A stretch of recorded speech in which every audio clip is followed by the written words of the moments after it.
Hey guys, welcome to Cook with Nancy. Today I'm going to show you guys how to make this Lababdar Paneer recipe just like Dhaba with secret ingredient and tips and tricks. If you're new to my channel, welcome. If you haven't subscribed, go and hit the subscribe button right now, that way you don't miss on upcoming videos. To start off here, I have added 2 tablespoon oil in a kadai and 1 teaspoon cumin. Let it splutter, and I'm adding 1 small onion, which is around 1/3 of a cup, finely chopped, and 2 tomatoes, half cup approximately, finely diced, and 2 bay leaves. This is optional, if you don't want, skip it. Go ahead and saute this until it's cooked and lightly browned. You don't have to worry about it cooked through completely. Now, meanwhile this is cooking, here I have 8 to 10 cashews soaked in the water for a couple of hours, and to this I've added 3 to 4 paneer cubes and 3 tablespoon water. Now go ahead and make into a smooth fine paste and set it aside. Now cook until these tomatoes are soft and the onions are nicely cooked through.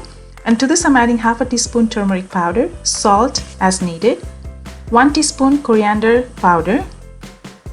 Saute and cook for 2 to 3 minutes on medium heat until the masalas are cooked through and well combined.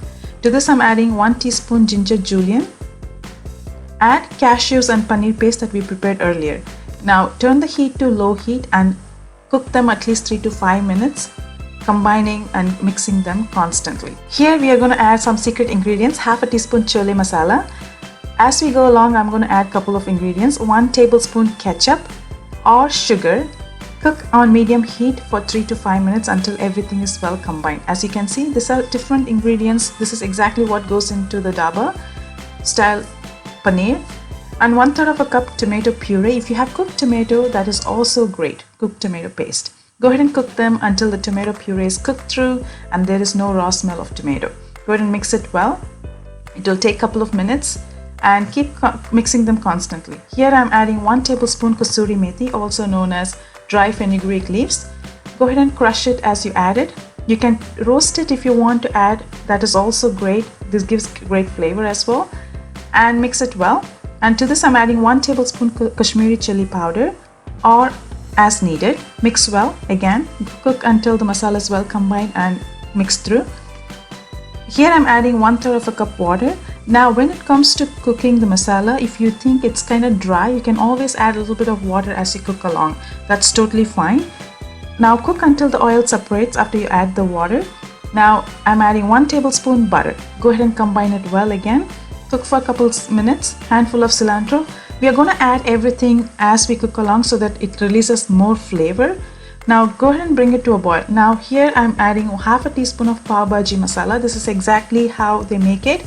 1/4 of a teaspoon kitchen king masala or garam masala if you don't have one.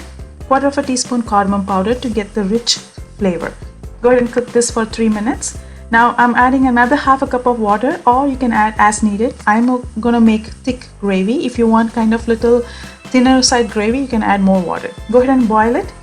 Now I'm adding 2 to 3 tablespoon grated or crushed paneer. This is homemade paneer that I'm using. You can definitely use store-bought paneer as well. Go ahead and combine and cook until the oil has separated.